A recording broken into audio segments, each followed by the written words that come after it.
Imagine your favorite salsa could make you sick. Not because of expired dates or mishandled ingredients, but because of a microscopic villain hiding in a jalapeno. That's exactly what's happening right now with Taylor Farms, a name that's become synonymous with food safety scandals. Let me tell you, this isn't just another recall, it's a wake-up call for how our global food system operates. Personally, I think this situation reveals something deeper about how we prioritize speed and cost over safety in the supply chain. When a single batch of peppers can sicken hundreds and force chains like Chipotle to rethink their sourcing, it's not just about bacteria. It's about trust. And trust, once broken, is hard to rebuild.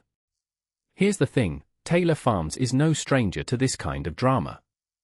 Just weeks ago, they were pulling iceberg lettuce from Mexico over a Cyclospora outbreak that left people violently ill. Now, Salmonella is the new problem, and the pattern is unsettling. What makes this really interesting is how quickly the company pivoted, voluntarily recalling products, cutting ties with a Mexican farmer, and commissioning safety reviews.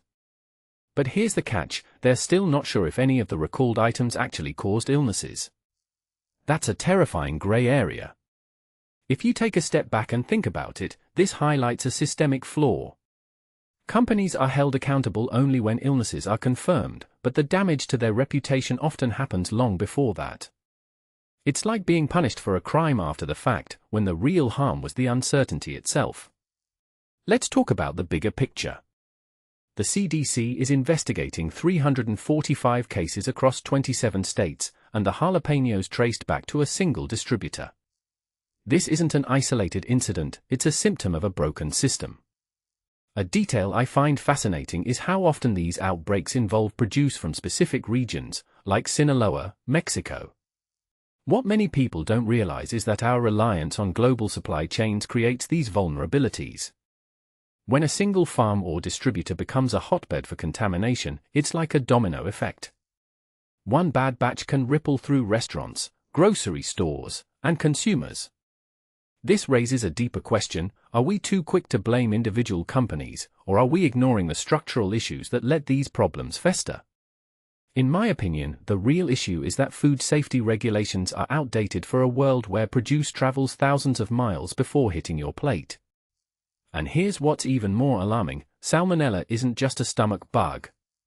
For kids, the elderly, or immunocompromised people, it can be life-threatening. Yet, the response from Taylor Farms has been reactive rather than proactive. They're cleaning up after the fact, not preventing it. What this really suggests is that the current system is built on crisis management, not prevention. I can't help but wonder, how many other companies are skating on thin ice, waiting for the next outbreak to expose their flaws? This isn't just about a few recalled products. It's about a culture that's too slow to adapt, too focused on profit margins, and too disconnected from the real people affected by these decisions.